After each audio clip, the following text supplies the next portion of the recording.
Welcome everyone, and thank you for joining us today. I'm excited to introduce our presentation on fire pumps, a crucial aspect of fire safety systems. This is the first slide, and it sets the stage for what we'll be discussing. We'll start by emphasizing how important it is to install fire protection pumps correctly, because proper installation ensures the system works effectively during a fire. In this session, we'll walk through the key requirements for installing fire pumps, share best practices to keep in mind, and highlight some common mistakes that can happen on site. Most importantly, I want to stress that most fire pump failures are due to poor installation, not design, so understanding the correct process is vital. So let's get started and explore how to ensure your fire protection pumps are installed correctly and reliably. Let's start with the importance of fire pumps. A failure in the fire pump system can lead to major property loss, especially because fire can spread rapidly if water isn't available when needed. That's why fire pumps are designed to operate automatically, without anyone having to press a button during a fire emergency. They are not used for daily water supply, but solely for fire emergencies, ensuring they are always ready when required. Fire pumps supply both flow and pressure, meaning they provide enough water quantity and force to reach all floors of a building. They are a critical part of the overall fire protection system, working alongside sprinklers, hydrants, and hose reels. Because of their vital role, fire pumps must be extremely reliable. They should never fail during a fire when every second counts. Another key point is that fire pumps need to work automatically during emergencies. For example, if the sprinkler system detects a drop in pressure, the pump should kick in without delay. This automatic response is crucial for safety, because without the pump, sprinklers might not spray properly, reducing their effectiveness. We also use fire pumps when normal city water pressure isn't enough, like in tall buildings where gravity and distance lower the available pressure. In essence, a fire pump is a machine that supplies the necessary water for fire protection systems. When a fire starts, it pushes water to the sprinklers and other devices, helping us control and extinguish the fire quickly and effectively. The main goal of this document is to ensure safe and reliable fire protection. For example, we want to make sure that the fire pump works when it is needed the most, providing that critical backup during a fire emergency. It also supports insurance loss prevention, meaning that by reducing fire damage, we're actually improving overall safety. This document is applicable to both new installations and any modifications to existing systems. So, whether you're setting up a new pump room or replacing an old pump, these guidelines are relevant. However, it's important to note that electrical wiring details are not fully covered here. For instance, cable sizing should still follow electrical standards, which are outside the scope of this document. Similarly, routine maintenance rules, like weekly inspections, are not detailed here either. They're covered in other guidelines. Also, this document does not include water demand calculations, such as how much water your sprinkler system needs. That's a separate topic altogether. What it does cover are the fundamental aspects such as pump rooms, piping, power supply, and testing procedures. For example, it discusses electrical supply systems and diesel engines used for fire pumps. It's also based on the assumption that the equipment used is FM approved, meaning only tested and certified pumps are considered. The focus here is on private fire protection systems, like those in factories, warehouses, and commercial buildings. And finally, it provides clear rules for installing fire pumps, including where to place the pumps and how to run the piping. All of these points help ensure that fire protection systems are designed and maintained effectively, supporting the overall safety of the facilities. When designing fire pump systems, it's crucial to identify and reduce risks right from the start. For example, choosing the proper location for the pump room and ensuring it's well protected can make a big difference. Vibration is another concern. If the foundation is loose, it can cause shaft misalignment and damage the pump components over time. Fire exposure is a serious threat too. Heating cables and controls in nearby fires could impair the pump's operation. Flooding is also a risk. During heavy rain, pump rooms can become submerged, rendering the equipment inoperable. Poor suction piping can lead to cavitation, which damages the pump. Air pockets in the piping are often the culprit. Fuel availability is another critical factor. If the diesel pump's fuel tank runs dry during a long fire, the pump will fail when it's needed most. Electrical failures can also stop electric fire pumps. Damaged incoming power cables during a fire can cut off their operation. Improper installation, like incorrect pipe layout, can increase failure risks by causing issues like airlocking, which prevents proper pump functioning. It's essential that pumps continue running during a fire. We can't afford a sudden shutdown in an emergency. That's why fire pumps are designed to start automatically when system pressure drops, like when a sprinkler opens, pressure falls, and the pump kicks in. All these points highlight how careful planning and design are key to ensuring reliable fire pump operation, especially under critical conditions. Let's talk about the importance of having a separate building for the fire pump. First, it protects the electrical feeders by keeping the cables away from the main building, especially in case of a fire. This separation helps ensure that the electrical supply remains intact during emergencies. Secondly, a separate building reduces vibration transfer. For example, if the pump vibrates, that vibration won't affect the main structure, which is crucial for the stability of the entire facility. Another key benefit is easier maintenance.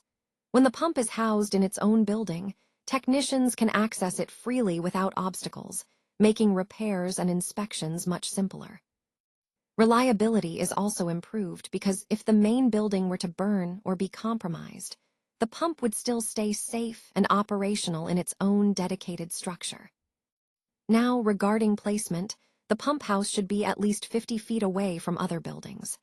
This distance minimizes risk, so if there's a fire in the main building, it won't impact the pump house. It's also essential that the pump house is made of non-combustible materials, like reinforced concrete or steel, rather than wood, to resist fire and enhance safety. In fact, the best option is to have a completely separate pump house dedicated solely to the fire pump. This setup maximizes safety and functionality. Let's not forget about the suction piping. This gets the highest priority because poor suction can lead to pump failure. The piping should be as short as possible to reduce pressure loss, ensuring the pump operates efficiently. Finally, the location of the pump room itself is very important. Choosing the wrong spot can block access during a fire or make maintenance difficult. So, careful planning of the pump room's position is critical to ensure it remains accessible and functional when needed most. Let's discuss what to do when a separate pump house isn't possible. First, it's important to remember that the pump room is strictly for fire safety purposes. Think of it as a life safety zone. No other activities should take place there. Next, the pump room must be kept clean and empty at all times. No boxes, tools, or scrap materials should be stored inside, as clutter can impede emergency access or create hazards. Similarly, it should never share space with storage areas.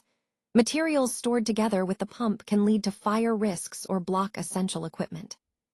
It's also critical that the pump room isn't attached to unprotected buildings. For example, it shouldn't be located inside open sheds or structures lacking proper fire resistance.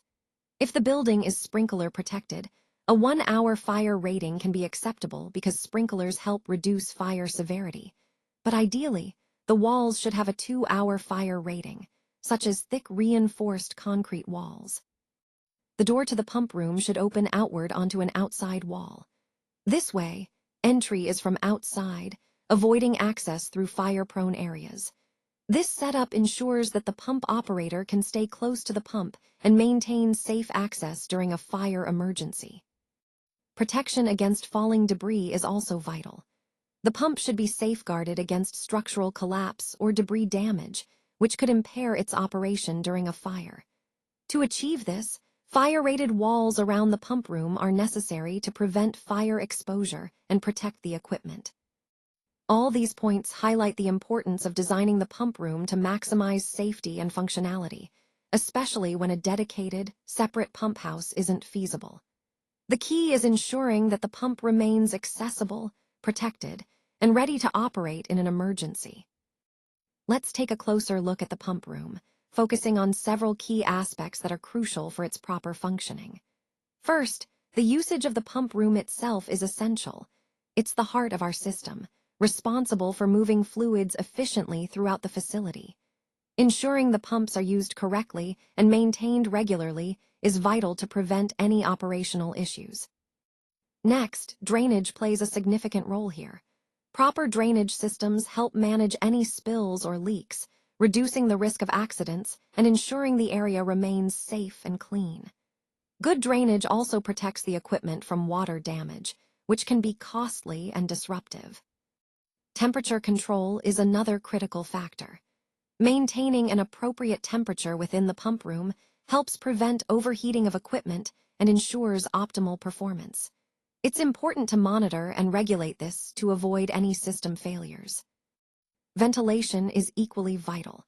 Adequate ventilation not only helps in dissipating heat, but also removes any potentially hazardous fumes or gases that might be generated during operation. Good airflow keeps the environment safe for personnel working in the area. Finally, lighting is key. Proper lighting ensures that all maintenance and inspection tasks can be carried out safely and efficiently. Well-lit spaces reduce the risk of accidents and help us quickly identify any issues that may arise. All these elements, usage, drainage, temperature, ventilation, and lighting, are interconnected and fundamental to maintaining an effective, safe, and reliable pump room. They support the overall integrity of our system and help us meet our operational goals smoothly. Let's talk about the design of the pump room and what it should support for long-term reliability. Ideally, the pump room should be built to last, with a service life of about 20 to 30 years. This means selecting durable materials and a sturdy structure that won't weaken over time. For example, we want to avoid issues like corrosion or cracks developing, which can compromise the entire system. It's also crucial that the ceilings of the pump room are fire-resistant. No wooden or combustible false ceilings should be used to prevent fire hazards. Similarly, the walls need to resist fire as well. Using reinforced concrete or fire-rated block walls helps contain any potential fire and protect the equipment. While security is important, accessibility should not be compromised. Pump rooms should be locked to prevent unauthorized access, but remain easy for authorized staff to enter quickly when needed, especially during emergencies. Another critical point is protecting the pumps from pests, such as rodents and insects. For example, rats can chew through electrical cables, causing serious damage or failures, so proper sealing and pest control are essential. Fire pump equipment must also be safeguarded from damage. This includes protection from fire, flooding, or vandalism, ensuring that the equipment remains operational when most needed. Keeping the pump room clear at all times is vital. It allows for easy access during an emergency, which can be the difference between a quick response and delays that could worsen the situation. We should also be cautious about storage inside the pump room. Storing items like cardboard boxes or tools increases fire risk because these materials are flammable. Therefore, pump rooms should never be used for storage. They should remain free of unnecessary objects to ensure safety and quick access. In summary, designing and maintaining the pump room with these considerations helps ensure its long-term reliability, safety, and readiness to support the overall system effectively. Let's talk about the importance of a proper drain system. First, it must be maintained regularly. For example, cleaning the drains every year helps prevent blockages and ensures everything functions smoothly. The drain outlet should discharge safely, meaning there should be no flooding of nearby rooms during heavy rains or leaks. Water from pump seals, such as packing gland leakage, needs to drain freely to avoid damage, so proper drainage around these components is essential. Drain pipes should be designed to prevent clogging. Choosing the right pipe diameter is key here. Proper drainage also protects the motor and controller by keeping electrical parts dry, which is crucial for safety and longevity. Installing floor drains is a must. They help remove any leakage or test water quickly and efficiently. The floor should be sloped towards these drains so that water naturally flows away from the pump, reducing the risk of pooling. Providing a freeboard, meaning an extra height, above flood levels is a good safety margin. Typically 1 to 2 inches extra can make a big difference during unexpected floods. The pump room itself should be situated above the flood level, ideally higher than the 500-year flood line, to prevent flooding damage. Additionally, the floor of the pump room should be above ground level to avoid rainwater entry, especially during heavy storms. All these measures work together to protect critical equipment and ensure reliable operation, even in adverse conditions. Proper drainage and flood protection are not just about safety, they're about maintaining the integrity and efficiency of the entire system. Let's talk about temperature control and why it's crucial for pump reliability. First, maintaining a balanced temperature ensures that pumps are ready to operate at all times. If the temperature gets too high, it can cause overheating, which may damage components like batteries. That's why monitoring the temperature is so important. Using tools like wall-mounted thermometers helps us keep a close eye on conditions. We also need to make sure our heating systems don't overload the electrical system. A dedicated heater circuit is a good way to do that. The heating system itself should be reliable and not depend on the main building HVAC, so we always have a consistent source of warmth. Sometimes, especially in winter, room heaters are necessary. Electric heaters can keep the environment warm enough for proper operation. For diesel engines, a warm environment is essential because cold engines can fail to start. Similarly, electric motors require a minimum operating temperature. Otherwise, insulation can get damaged in cold conditions. Cold temperatures can also cause physical damage to pump parts, like cracking the pump casing if it freezes. Finally, it's important to keep the pump room temperature above 40 degrees Fahrenheit or 5 degrees Celsius. This helps prevent water from freezing and causing blockages or damage.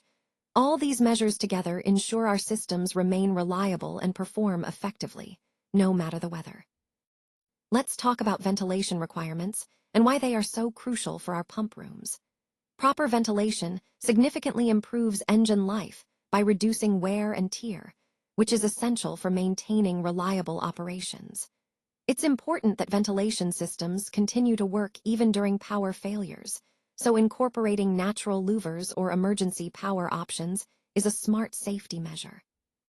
When designing ventilation, remember that air intake and exhaust should be positioned opposite each other to create effective cross-ventilation. This setup helps in maintaining a steady flow of fresh air and removing contaminants. Additionally, all vent openings need to be protected from the rain, perhaps with weather hoods or louvers, to prevent water ingress which could damage equipment. Special attention must be given to diesel pumps, as they have high airflow requirements. They need dedicated, well-designed ventilation systems to handle that. Also, never block ventilation openings. Covering grills or vents can lead to serious issues like overheating. Lack of proper ventilation can cause overheating of the equipment, which may lead to motor trips or even equipment failure due to high temperatures. Ventilation not only removes heat, but also helps in expelling fumes from diesel pumps, ensuring a safer environment. It allows exhaust gases to exit efficiently and keeps the air quality safe for personnel. Finally, always ensure the pump room has proper ventilation. Good circulation of fresh air is vital for the longevity of the machinery and the safety of everyone working there. So, in summary, effective ventilation is a key component in maintaining operational safety, equipment longevity, and overall efficiency in our facilities. Having well-lit pump rooms is crucial for safety. When the lighting is good, inspections become much easier at any time, helping us catch issues early. Regular lighting maintenance, like replacing fused lamps, is necessary to keep that visibility clear and effective. Good lighting also supports quick action. If there's a leak or a problem, you can spot it immediately without delay. It's important that the lighting doesn't create heat hazards, so we should avoid high-heat lamps that could pose risks. Also, light switches should be conveniently located, ideally near the entrance door, so you can turn lights on or off quickly when needed. Protecting the light fixtures is another key point. Using covered or enclosed fittings helps prevent damage and ensures safety. On the other hand, dark pump rooms are unsafe because they increase the risk of operator trips or misreading gauges, which can lead to serious problems. During emergencies, lighting must still work. Think about emergency lights or backup power systems, so that safety isn't compromised when it's most needed. Finally, good lighting makes it easier to read gauges and indicators, like pressure gauges, ensuring operators can monitor equipment accurately. That's why artificial lighting, such as LED tube lights, is essential in pump rooms, providing consistent and reliable illumination to support safe and efficient operations. Let's take a closer look at fire pump alarms, monitoring, and the rules we need to follow for high-rise pumps. These elements are crucial for ensuring the reliability and safety of our fire protection systems. First, fire pump alarms are designed to alert us immediately if there's any issue with the pump, such as a failure to start, low pressure, or other operational problems. Monitoring these alarms continuously allows us to respond quickly and prevent potential fire hazards. It's important to understand that proper monitoring isn't just about alarms. It's about actively overseeing the pump's performance and health. This way, we can catch issues early before they escalate. Now, when it comes to high-rise pump rules, these are specific guidelines tailored for pumps in taller buildings. Because high-rise buildings pose unique challenges, like pressure requirements and system complexity, we need strict rules to ensure these pumps operate flawlessly. Overall, integrating effective alarm systems, diligent monitoring, and adherence to high-rise pump rules helps us maintain a robust fire protection strategy. This ensures safety not only for the building's occupants, but also for the integrity of the entire fire safety system. Let's talk about the purpose of fire pump alarms. First, alarms play a crucial role in improving overall fire safety. For example, continuous monitoring helps ensure that any issues are detected immediately. It's also important that alarm wiring is protected, such as using metal conduit, to prevent damage and ensure reliability. Speaking of reliability, alarms must be dependable and free from false alarms, so they truly alert us when needed. Alarms also help reduce response time.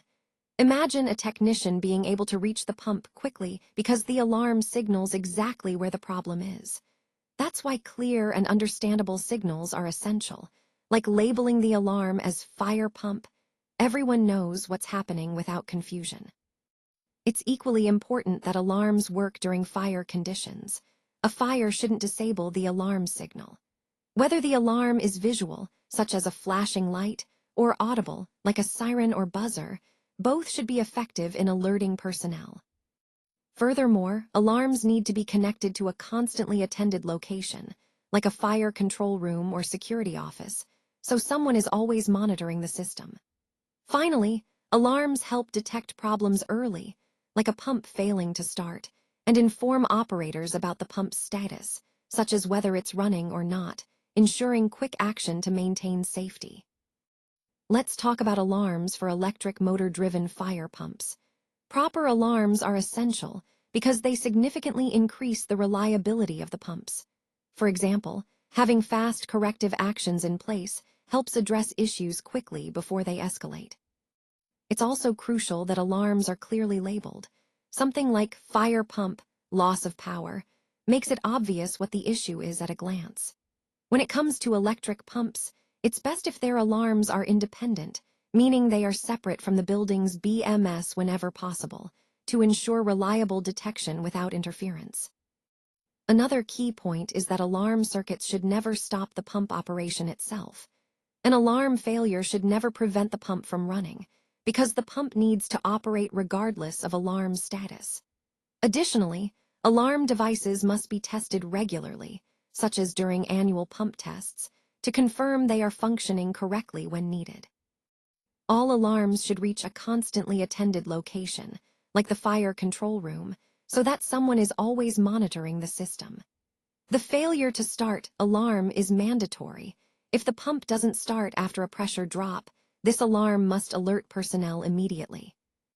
An alarm for the connection to an alternate power source, such as a generator, is also required to ensure backup power readiness. The loss of utility power must trigger an alarm, indicating a power failure so that prompt action can be taken.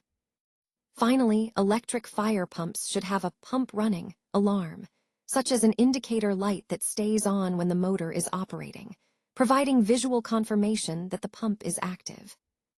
All these alarms work together to ensure that fire pumps operate reliably, and any issues are quickly identified and addressed to maintain safety. Let's talk about the alarms that are essential for diesel engine-driven fire pumps. First, an engine failure alarm must be provided.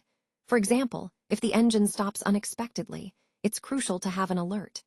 Next, a high coolant temperature alarm is necessary, such as when the engine is overheating. This helps prevent damage and ensures quick response. Similarly, a low oil pressure alarm should be in place, indicating potential lubrication problems that could harm the engine. An overspeed alarm is also vital to detect when the engine is running too fast, which could lead to mechanical issues. In addition, diesel engines require specific protection alarms, so any additional alarms that monitor engine health are important. It's also critical that these alarms reach attended locations, like a security desk, so operators can respond promptly.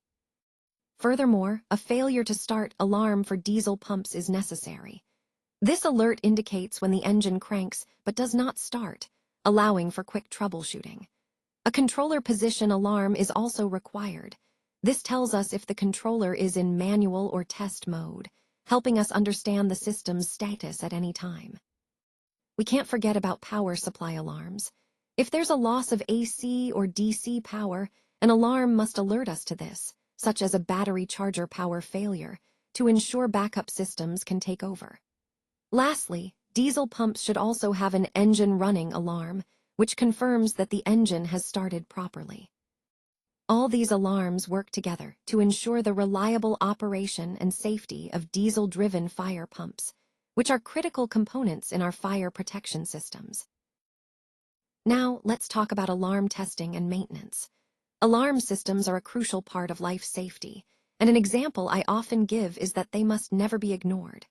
Proper alarm systems play a vital role in supporting fire response, such as enabling faster troubleshooting when something goes wrong. If an alarm fails, it can significantly reduce fire safety because there may be no warning during a fault or problem. That's why it's important to always record alarm testing. Keeping a maintenance logbook helps ensure that all tests are documented and that the system is regularly checked. When faults are identified, they must be corrected immediately, like replacing a damaged cable, to keep the system functioning properly. Regular testing is key to system reliability. For example, confirming that the buzzer and indicators work as they should helps verify that the alarm will activate when needed. All alarms should be tested at least once a year, ideally during the annual flow test, to make sure everything is in working order. It's also worth noting that not every alarm needs to be monitored centrally. Sometimes, a local alarm inside a pump room or other critical area is sufficient. Grouping alarms can simplify monitoring, so instead of multiple warnings, you get one clear alert, making it easier to respond quickly. And in the case of diesel engines, grouping alarms, like having a common pump trouble alarm, can be very effective. Overall, consistent testing, prompt correction of faults, and thoughtful alarm grouping all contribute to a more reliable fire safety system that supports your overall safety goals. Let's start by talking about proper zoning and why it's essential for safety. Proper zoning ensures that pressure levels are maintained safely throughout the building. For example, it helps prevent pipe bursting on lower floors due to pressure spikes. Next, each zone should have its own dedicated water supply. This could be a separate pump or a gravity tank, which guarantees reliable water delivery when needed. In high-rise buildings, it's crucial to have zoned fire protection systems. This means dividing the building into sections, like separating the lower floors from the upper floors, to ensure effective fire response and water pressure management. When pressure-reducing valves, or PRVs, are unavoidable, it's important to use FM-approved types. These are certified pressure-reducing valves that meet safety and performance standards, minimizing risks. However, high-rise systems should generally avoid using pressure-reducing valves altogether. Instead, proper pressure zoning is a better approach to maintain consistent pressure levels across different floors. Another key point is about series pump arrangements. These setups are less reliable because if one pump fails, the entire system can stop working. It's better to design systems that avoid this configuration. Similarly, fire pumps should never be installed in series. Having one pump feed into another can create vulnerabilities and complicate maintenance and operation. Flood risk is something we must always consider, especially in basement pump rooms. Adequate drainage and waterproofing are vital to prevent water damage and ensure system reliability in case of flooding. Access from the street is also very important. Direct access allows the fire brigade to quickly connect and operate the fire protection systems during an emergency. Finally, in high-rise buildings, fire pumps should be located on lower levels, such as the basement or ground floor. This placement helps ensure quick access, reliable operation, and easier maintenance. Let's take a closer look at the types of fire pumps, their power sources, and how we go about selecting the right pump for a specific application. Understanding the different types of fire pumps is crucial because each has unique features suited to different scenarios. For example, horizontal split-case pumps are common in large facilities due to their high capacity and efficiency, while vertical turbine pumps are often used in situations where space is limited. When it comes to power sources, fire pumps can be powered by electric motors or diesel engines. Electric motors are typically preferred for their reliability and ease of maintenance, especially in facilities with stable power supplies. However, in remote locations or where power reliability is a concern, diesel engines are essential because they can operate independently of the electrical grid. Selecting the right pump involves considering several factors, including the required flow rate, pressure, the nature of the hazard, and the available power sources. It's important to match the pump's specifications with the specific needs of the facility to ensure optimal performance during an emergency. Overall, understanding these different types, power sources, and the criteria for selection helps us design more effective fire protection systems that are reliable and capable of responding swiftly when needed. Let's take a closer look at the different types of fire pumps and their specific applications. Each pump type is designed for particular site conditions and needs. For example, turbine pumps are ideal when you need to lift water from deep underground sources, such as borewells or deep underground tanks. They are particularly useful when the water source is far below the pump room. Vertical turbine pumps are another great choice for deep water sources. They are commonly used in situations where the water must be lifted from deep underground, providing reliable performance in such conditions. Moving on to space-saving solutions, vertical inline pumps are excellent because they save a lot of floor space. This makes them suitable for installations in tight mechanical rooms where space is limited. And suction pumps are often the most economical option. They tend to have a lower initial cost compared to split-case pumps. Plus, they are compact, which makes them suitable for small pump rooms or facilities with limited space. Split-case pumps, on the other hand, are known for their high reliability and long service life, especially when properly maintained. Their casing is split horizontally, which simplifies maintenance because you can access the internal parts without removing pipes or disassembling the entire system. Horizontal split-case pumps are very common across many industries. You'll find them in factories, warehouses, and large buildings because of their versatility and robustness. Finally, fire pumps are classified based on their design, whether horizontal, vertical, or turbine type. Choosing the right type depends on the specific requirements of the fire protection system and the site conditions. Understanding these different pump types helps us select the most appropriate solution for each application, ensuring safety, efficiency, and reliability in fire protection. When it comes to electric motor-driven fire pumps, there are several key points to keep in mind. First, controllers must be listed and approved to ensure they meet safety and performance standards. For example, an FM-approved fire pump controller indicates it has passed rigorous testing and certification. Motor controllers are crucial components because they control the start and stop functions of the pump, helping to ensure reliable operation during emergencies.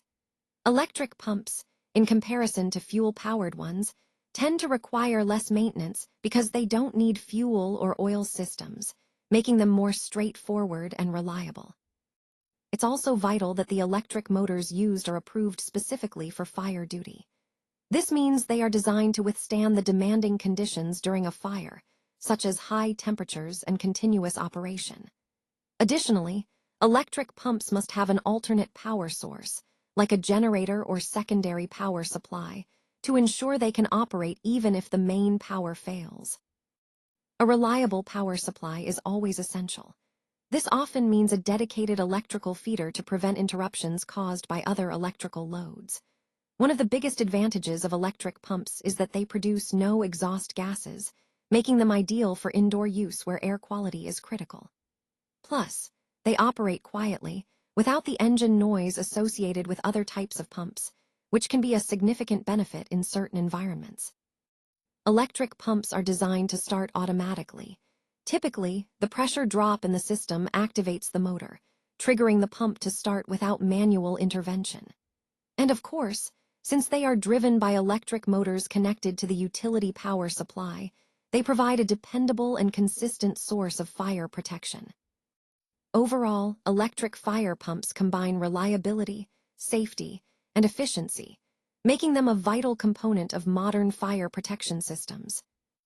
Diesel engine-driven fire pumps are a crucial backup option, especially in situations where reliable power is unavailable. They are highly dependable because they can operate during a power failure, ensuring that fire protection is maintained when electrical sources are compromised. However, it's important to remember that diesel pumps require more maintenance than electric pumps. Regular oil changes and fuel inspections are necessary to keep them running smoothly and reliably. Additionally, diesel engines need cooling systems, such as radiators or heat exchangers, to prevent overheating during operation. Proper cooling is vital for maintaining engine performance and longevity. Exhaust gases produced by these engines must be safely discharged outside the building or area. This is typically done through an exhaust pipe equipped with a silencer to minimize noise and reduce emissions. Because diesel engines generate exhaust gases like carbon monoxide fumes, proper ventilation and exhaust discharge are essential for safety. Without adequate exhaust management, there could be risks of harmful fumes accumulating. Fuel capacity is another key consideration. Diesel pumps need enough fuel to support long periods of operation, think at least 8 hours of continuous running, so they can function reliably during extended emergencies. To ensure they are ready when needed, diesel pumps also require dedicated fuel storage, such as a day tank or a main diesel tank. This helps maintain a steady fuel supply without relying solely on external sources. Starting these engines automatically is critical, especially in emergency situations. Typically, they are equipped with battery-powered starter motors that allow quick and reliable engine startup without manual intervention. These diesel fire pumps are especially useful in remote industrial locations or areas where the power grid is unreliable. Their independence from electrical power makes them a vital part of many fire protection systems. In fact, diesel fire pumps operate independently of the electrical supply, ensuring that fire protection can be maintained regardless of power outages. In summary, diesel engines are a robust and reliable choice for fire pumps, provided we carefully manage maintenance, cooling, exhaust, fuel storage, and automatic start systems. They are designed to operate in challenging conditions, offering dependable fire protection where it's needed most. Let's start with the importance of field testing, which is essential to verify pump performance on site. For example, conducting a site flow test helps us ensure the pump operates correctly under actual conditions. Alongside this, pumps must undergo factory testing, often documented through a performance test certificate, to confirm they meet specified standards before installation. Another critical aspect is monitoring churn pressure. It must stay within safe limits to prevent issues like pipe bursting. Pumps also need to handle churn conditions, such as running with no discharge, which can happen during startup or shutdown phases. It's equally important that pumps do not operate far from their rated conditions, meaning we want to avoid very low or very high flow scenarios that could cause inefficiency or damage. Reviewing the pump performance curve, like the head versus flow chart, helps us understand how the pump performs across different conditions and ensures it meets our system requirements. We also need to make sure that pump pressure stays within the system limits, such as the pipe's pressure rating, to prevent failures. The pump capacity must be sufficient to meet the fire system demand, which includes sprinklers and hydrants, ensuring adequate coverage in emergency situations. Remember, the rated condition is typically the point of best efficiency, leading to smooth and stable operation, which is crucial for reliability. Finally, fire pumps are rated by flow and pressure, for example, 1,000 GPM at 8 bar. Knowing these ratings helps us select and verify the right pumps for our specific needs, ensuring the entire fire protection system functions effectively when it matters most. When selecting a fire pump, it's crucial to ensure the right choice to guarantee fire safety. For example, choosing a properly rated pump can mean the difference between controlling a fire effectively or facing a dangerous situation. Having spare parts readily available is equally important, especially during emergencies when quick repairs can save valuable time and prevent system failures. We also need to consider our maintenance capabilities. Do we have trained service engineers on hand? Regular maintenance keeps pumps reliable and ready to perform when needed. Cost should never override safety concerns. Opting for low-quality or inappropriate pumps might save money up front, but could compromise the entire fire protection system. Always prioritize safety and performance. Only equipment that's officially approved should be used. Look for FM or UL-listed pumps. These certifications ensure the pumps meet strict safety and quality standards. Reliability is arguably the most critical factor. Choosing a proven pump design with a solid track record means greater confidence that it will perform under emergency conditions. Space constraints also influence our selection. For example, vertical pumps are often ideal for small rooms because they save space without sacrificing performance. The type of system we're working with makes a difference, too. Whether it's a sprinkler system, hydrant, or a combination, each has specific pump requirements. Building height plays a role as well. Taller buildings require pumps capable of delivering higher pressure, so the pump's head capacity must match the building's height. Water source is another key consideration. Whether we're drawing from a tank, city main, or a well, each source has different flow and pressure characteristics that impact pump choice. In the end, all these factors come together to ensure we select the most effective, reliable, and safe fire pump for our specific needs. Let's take a closer look at suction supply, water sources, and NPSH. These are critical concepts to understand because they directly impact the performance and safety of our pumping systems. First, suction supply refers to the water or fluid source feeding into the pump. It's essential that this source provides a consistent and adequate flow to prevent issues like cavitation or pump damage. Water sources can vary widely, from rivers and lakes to wells or tanks. The key is ensuring that the source is reliable and that the water quality is suitable for the pump's operation. Now, NPSH, or net positive suction head, is a crucial parameter. It's essentially a measure of how much pressure the fluid has at the pump inlet, which helps prevent cavitation. Think of it as making sure the pump is always fed with enough pressure to keep the fluid from vaporizing inside the pump. Understanding the relationship between water sources and NPSH helps us design systems that operate efficiently and avoid costly failures. It all ties back to ensuring the pump operates smoothly within its design parameters, maintaining system reliability and longevity. Suction failure is a common issue with fire pumps, and understanding why is crucial. For example, air leakage at pipe joints can cause significant problems, disrupting the water flow. It's essential that suction water is always available because if the fire tank ever runs dry, the pump can't do its job when it's needed most. Using shared suction sources can be risky too. If the same tank supplies domestic water, for instance, it reduces the amount of water available for firefighting, which is not ideal. That's why fire pumps should have a dedicated fire water tank, something designed specifically for emergency use, ensuring reliability. The design of the suction piping itself is also very important. It needs to be short, straight, and well supported to minimize flow restrictions and turbulence.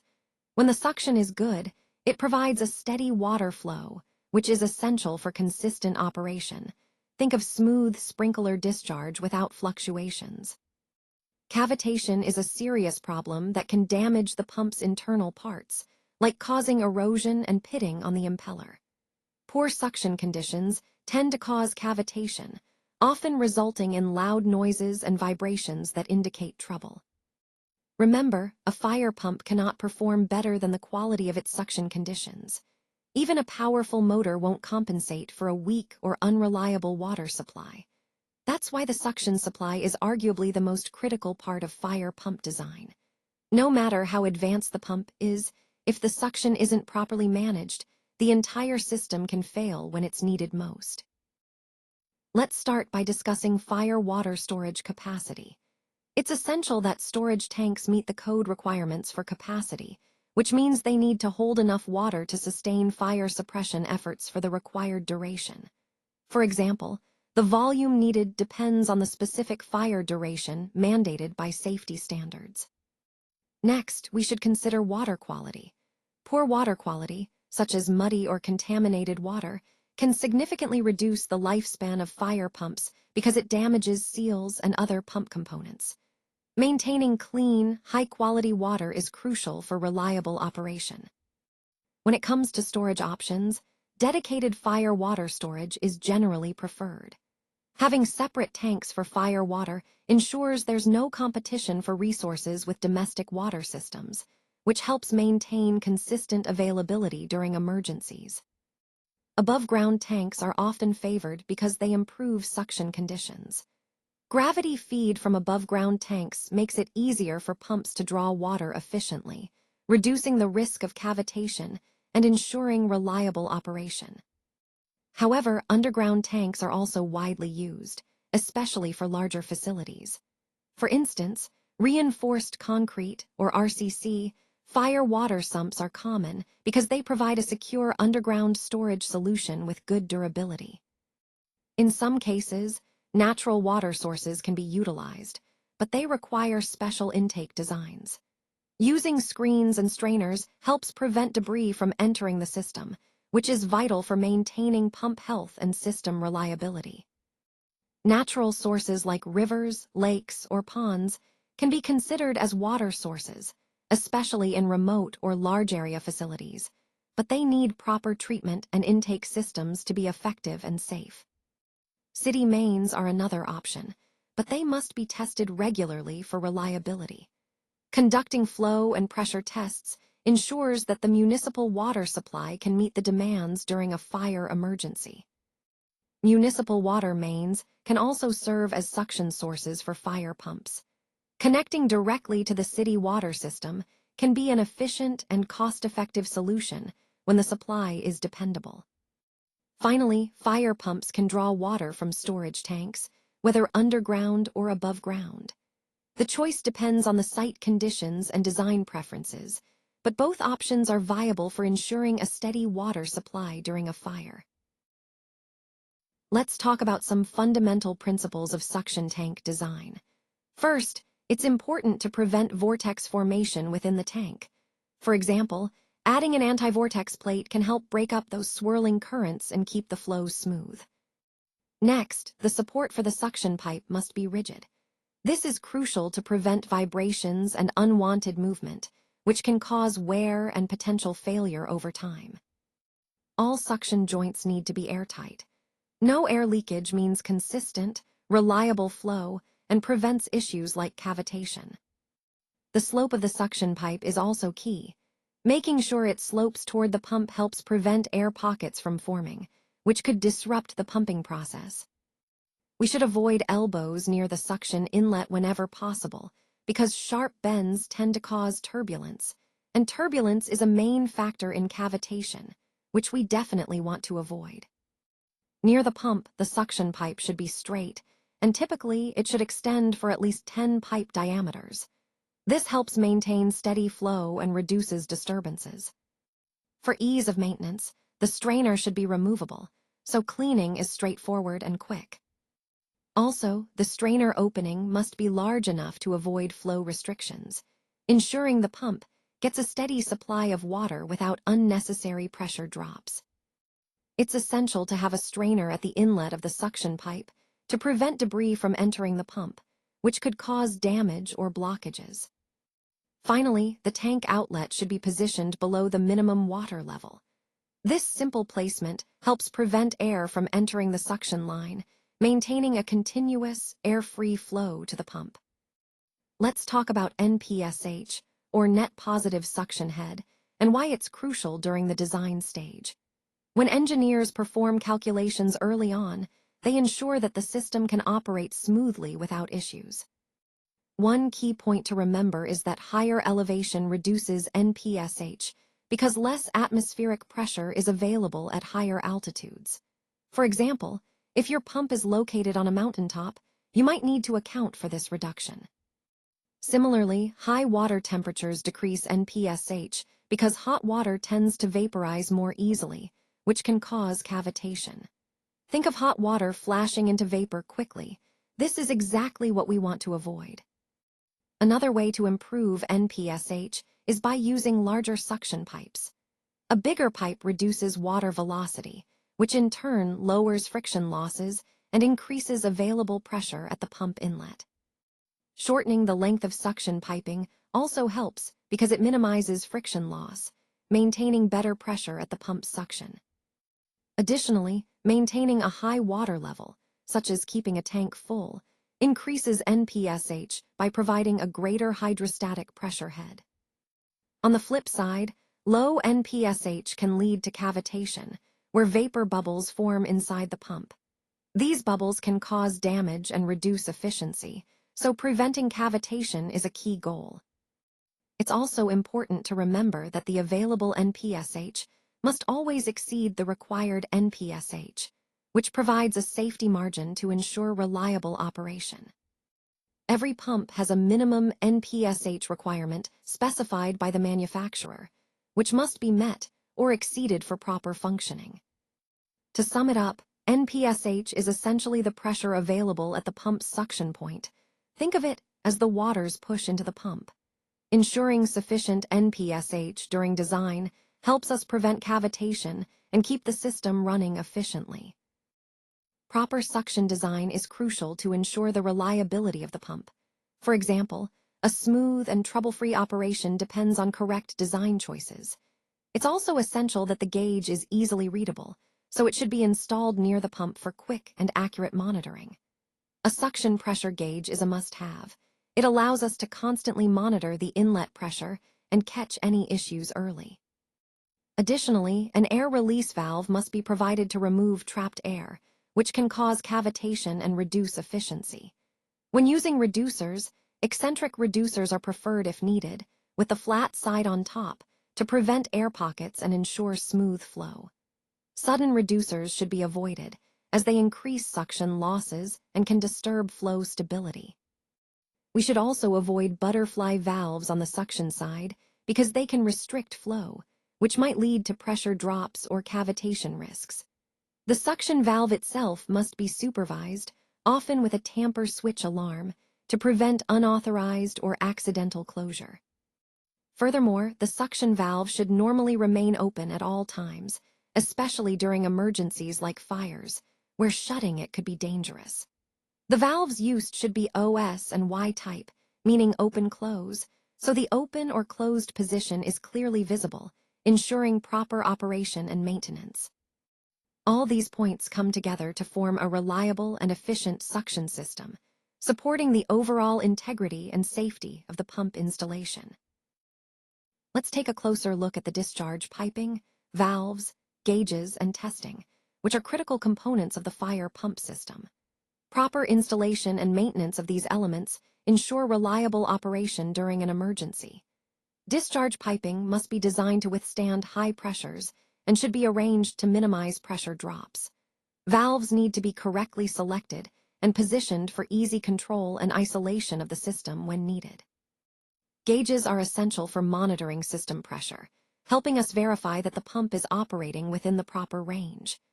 Regular testing of these components is vital to confirm that everything functions as intended under real conditions. Remember, a well-maintained and properly tested discharge system is key to ensuring that the fire pump can deliver water effectively when it's most needed. This ties into the overall theme of the guide, by emphasizing that thorough attention to these details is crucial for system reliability and safety. Let's talk about discharge piping basics. First, it's important to remember that plastic pipes are not allowed near fire pumps. The reason is that heat can damage plastic, which could compromise the entire system. Instead, only approved pipe materials, like steel or ductile iron, are permitted because they can handle the stresses involved. Another key point is that the pipe size must match the pump's capacity. Using a small pipe, for example, can cause pressure loss, which reduces the effectiveness of the system when you need it most. Additionally, the discharge piping must be rated to withstand the full pressure of the pump. This means selecting pipes designed for high pressure to ensure safety and reliability. Finally, the purpose of the discharge piping is to carry water from the fire pump to the system, such as feeding the sprinklers. So, all these considerations come together to ensure that water is delivered efficiently and safely, maintaining the overall integrity of the fire protection system. Let's talk about discharge piping, focusing on layout and support. First, the layout must allow for easy inspection and maintenance. For example, it's important to leave clear space around valves so you can easily access and check them when needed. Next, piping must be properly anchored to prevent movement. This helps control thrust forces that can cause stress on the system. The pipe supports should be strong and rigid to prevent sagging over time, which could lead to leaks or damage. Flexible connections are also essential, especially near pumps. These flexible sections help absorb vibrations, reducing stress on other parts of the piping system. Finally, the discharge piping should be straight near the pump. Keeping the pipe straight ensures a smooth water flow, which improves efficiency and reduces turbulence. All of these points come together to create a piping system that is reliable, easy to maintain, and operates smoothly, key aspects of an effective overall plant design. When it comes to valves on pump discharge, there are a few key points I want to highlight. First, valves need to be easily accessible, so they're not hidden away above ceilings or in hard-to-reach places. Accessibility is crucial for maintenance and quick operation when needed.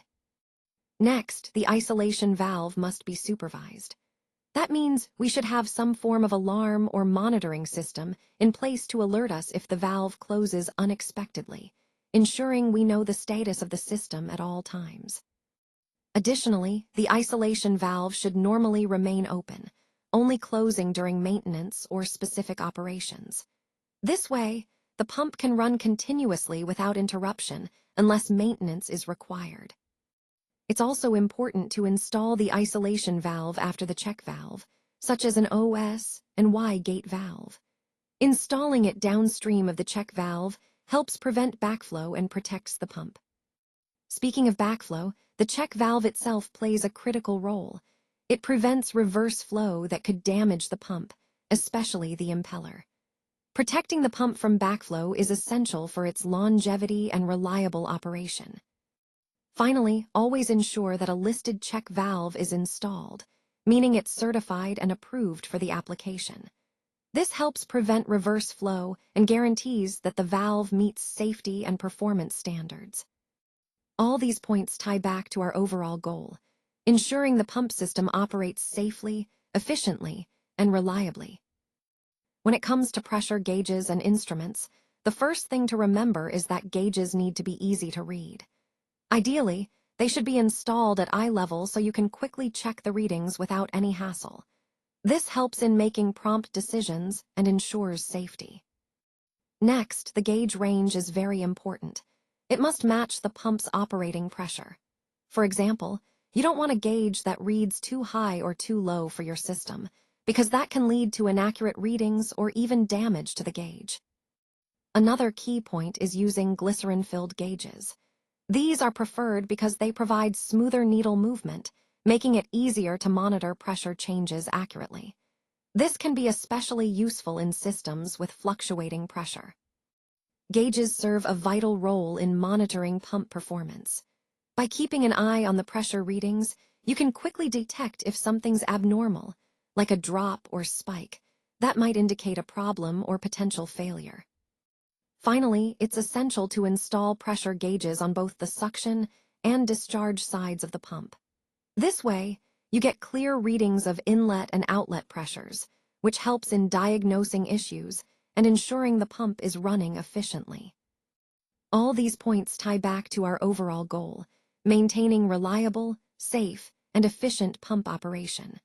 Properly selected and installed gauges are a simple yet crucial part of that process.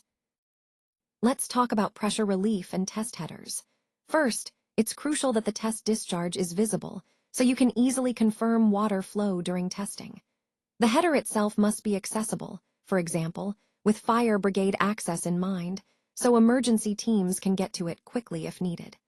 Valves should be clearly labeled, like test header valve, to avoid confusion during operation or testing. Additionally, piping needs to be properly drained to prevent stagnant water, which can cause corrosion or contamination. Moving on to the function of the test header, it allows us to perform performance testing, such as using an outdoor manifold to simulate real conditions. The outlets must match the pump capacity, meaning flow rates during testing should accurately reflect what the pump can deliver. The piping must also be capable of handling the full pump flow without bottlenecks, ensuring the system performs as expected under operational conditions. And of course, the test header supports annual pump testing, which is essential for code compliance and ongoing safety. Now, regarding flow testing and relief valves, a relief valve might be required to churn pressure safely during testing or emergencies. The discharge from this valve must be safe, directed into a drain or a tank to prevent hazards. The relief valve setting must be correctly calibrated, typically below the pipe's rated pressure, to ensure it activates at the right moment.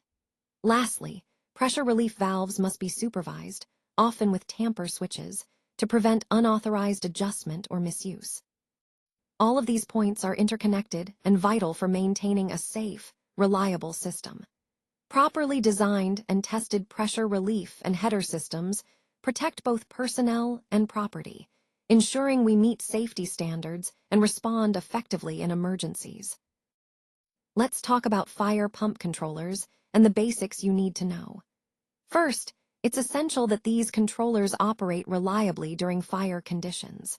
For example, they should be housed in heat-resistant enclosures to withstand high temperatures and ensure continuous operation when it's most critical. Next, a fire pump controller must be dedicated solely to the fire pump. That means no other equipment should be connected to it, preventing any potential interference or delays during an emergency. It's also crucial that controllers are listed and approved by recognized agencies, such as FM or UL. This approval ensures they meet strict safety and performance standards necessary for fire protection systems. Another key point is that these controllers are designed to start the pump automatically whenever pressure drops below a certain level. So, if pressure falls, say, because of a fire or a leak, The controller senses this and activates the pump without any manual intervention. And finally, think of the fire pump controller as the brain of the entire system. It's the component that makes the critical decisions, like when to start or stop the pump, ensuring the fire protection system responds swiftly and effectively when needed. Understanding these basics helps us appreciate how vital a reliable, approved, and intelligent controller is in keeping fire protection systems operational and effective during emergencies. Let's discuss some key aspects of electric controllers and power supply requirements. First, power changeover must be automatic, which means systems like the automatic transfer switch, or ATS, are essential.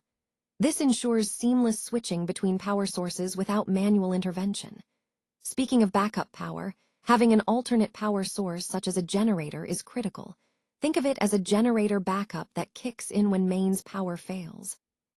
Next, fire-resistant cables, like FRLS or fire-rated cables, are vital for safety, especially in critical systems.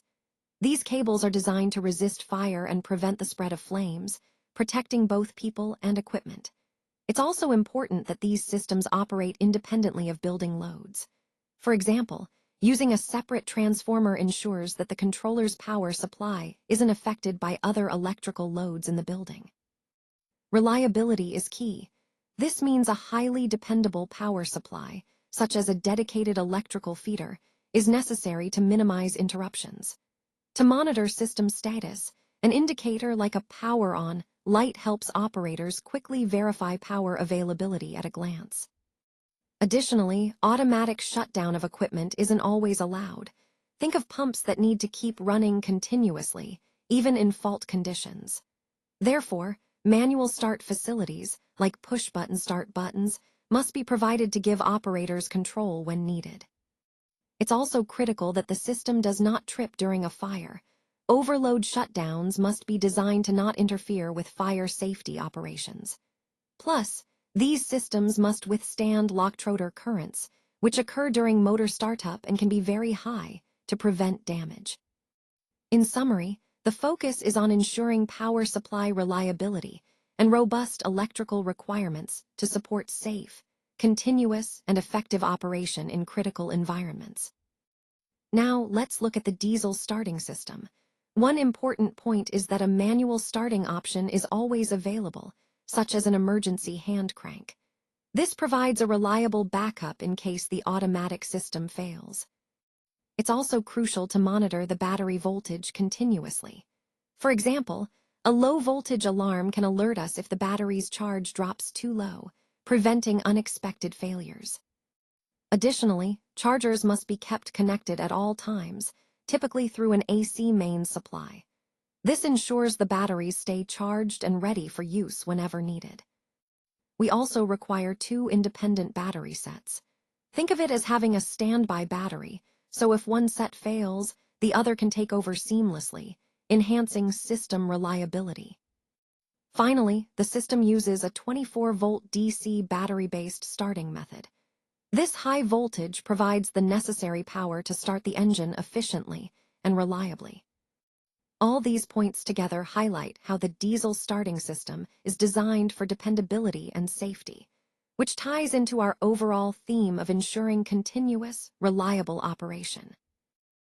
When it comes to diesel engine requirements, one of the most critical aspects is ensuring they are protected from fire exposure.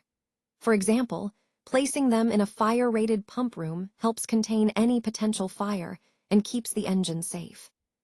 Another key point is that these engines must operate continuously at full load, especially during emergencies like a fire when they might need to run for several hours without interruption. It's also essential that the engines are correctly sized for the pump load. This means providing adequate horsepower to ensure the pump can operate at full flow when needed, without any performance issues. Additionally, these engines should be dedicated solely for fire pump service. They should not be used for other purposes, such as powering a DG set, to guarantee they are always ready and reliable during an emergency. Lastly, it's important that the engines are listed or approved by recognized authorities like FM or UL. This certification assures us that the engines meet all safety and performance standards required for fire protection systems. All these points tie back to the overall goal of ensuring a dependable, safe, and compliant fire protection system. Let's take a closer look at the fuel and cooling systems. First, for the cooling system, we rely on a radiator or heat exchanger to dissipate heat. This system operates independently of the building services, such as ventilation, ensuring that cooling isn't affected by other building functions. It's important to check the coolant level regularly, like weekly inspections, to make sure everything is functioning properly. Additionally, a high-temperature alarm must be in place and operational, serving as an overheat warning to prevent any damage. We also need to protect piping from mechanical damage, which is crucial for maintaining system integrity. Moving on to the fuel system, there's a dedicated tank for the fire pump, meaning it shouldn't be shared with other systems. This tank should be capable of providing at least 8 hours of operation when full, ensuring reliable performance during emergencies. The fuel piping must be made of metallic materials, such as steel, to withstand the conditions and prevent leaks. A low fuel level alarm is essential, ideally connected to the control room, so operators are alerted before running out of fuel. Finally, including a sight glass for level indication makes manual checks straightforward and quick, helping us monitor fuel levels at a glance. Overall, these systems are designed for reliability and safety, ensuring the fire pump operates effectively when needed most. Let's take a closer look at the exhaust system layout. First, we have the flexible connector for vibration. This component is essential because it allows for engine movement without putting stress on the piping. Think of it as a buffer that absorbs vibrations, helping to prevent damage over time. Next, there's the weather-protected outlet, often equipped with a rain cap. This ensures that rain or debris doesn't enter the exhaust system, which is especially important for outdoor installations. The silencer, or muffler, must be installed properly as well. Its main purpose is noise reduction, making sure our system operates quietly and within acceptable sound levels. Another key point is piping insulation. Insulating the exhaust pipes is crucial because it prevents burns if someone accidentally touches the pipes and also reduces heat transfer to surrounding structures. Finally, the discharged exhaust must be routed outside the pump room. This outdoor routing helps keep the indoor environment safe and free of harmful fumes or excessive heat buildup. All these elements work together to create a safe, efficient, and durable exhaust system, which fits into the bigger picture of maintaining reliable and safe equipment operation. Now, let's talk about mandatory testing and inspections. These are crucial steps in building confidence, like when an engineer trusts the system they're working with. By regularly testing, we can reveal hidden problems early on, such as detecting a weak battery before it causes a failure. It also helps us confirm that automatic start systems are working correctly, for example, through pressure drop tests. And of course, testing ensures our systems are ready for fire emergencies, not just functioning today, but reliably when needed. So, why do we test regularly? Because consistent testing helps us catch issues early, verify reliability, and ultimately ensure safety and readiness at all times. Let's go over the weekly and annual testing protocols to ensure our pumps are operating reliably and efficiently. First, for the mandatory full rated flow test, it's important to use the test header discharge outside, which helps us accurately measure the flow. During this test, we need to measure flow, pressure, and speed, or RPM, to get a comprehensive picture of pump performance. We also verify the churn pressure, which is the pressure when there's no flow, to see how the pump behaves at rest. Comparing these results with the pump curve is crucial because it confirms the pump is operating within its designed parameters. Now, for the annual flow test, electric pumps typically run for about 10 minutes, while diesel pumps run longer, around 30 minutes. During this period, we closely monitor gauges on the suction and discharge sides and listen for any abnormal noises like knocking, which could indicate issues. We also check vibration levels and perform manual starts to make sure everything functions smoothly. For the weekly no-flow tests, it's equally important to record all results meticulously in a system logbook. This ongoing documentation helps us track performance over time and catch any early signs of trouble. Overall, these protocols are key to maintaining our system's reliability, safety, and efficiency, tying back to our broader goal of ensuring readiness and operational excellence. Let's go over some of the common fire pump failures we see in the field. Human error is a big one, for example, leaving a valve closed when it shouldn't be. This simple oversight can prevent the pump from operating properly. Room flooding can also occur, often due to drainage failures or blocked outlets, leading to equipment damage or failure. Alarm systems are critical, but sometimes they don't work, like when there's no warning before a problem occurs. A stuck relief valve can cause a loss of pressure, which means the pump can't deliver water when it's needed most. Excessive vibration is another issue, often caused by a weak foundation or misalignment, which can lead to equipment damage over time. Cavitation is a more technical failure, usually from poor suction design, that causes bubbles to form and collapse, damaging the pump. No water flow might happen if the suction valve is closed or blocked. Power failure is a common cause of pump failure, especially if there's no backup power supply in place. Diesel engines can fail if batteries die or are not maintained properly. And finally, no auto start can occur if the pressure switch or control system is faulty, preventing the pump from activating automatically during a fire. It's important to remember that most fire pump failures happen due to neglect rather than design flaws. Regular inspection and testing are key to preventing these issues. Proper documentation of maintenance and testing not only helps catch problems early, but also proves the reliability of your system. The final lesson here is that proactive maintenance, attention to detail, and understanding these common failure points are essential. They reinforce that with diligent care, we can ensure the fire pump system remains reliable and ready to perform when it's needed most. Thank you for watching this video on fire protection pump installation. I hope this guide has helped you understand the correct installation practices and the common considerations to keep in mind. If you found this video useful, please remember to like, share, and subscribe to the channel so you don't miss out on more content related to fire protection and MEP engineering. A quick disclaimer, this video is meant for educational and general guidance purposes only. Always ensure that actual fire pump design and installation comply with the relevant codes, standards, manufacturer recommendations, and approval authority requirements. The creator cannot be responsible for site-specific design decisions or installation errors. Stay safe, stay compliant, and I look forward to seeing you in the next video. And that brings us to our final slide, where I want to highlight the key resources that can really support your engineering journey. First, we have the pressure calculators in Excel, which are great tools to help you quickly and accurately perform pressure calculations. Then, there's the pipe schedule charts in PDF format, a handy reference for designing piping systems with confidence. Remember, the core message throughout this presentation has been about designing systems that never fail. These resources are designed to help you implement that philosophy practically and efficiently. And as a bonus, you can download the complete Master Engineering package from our Telegram channel.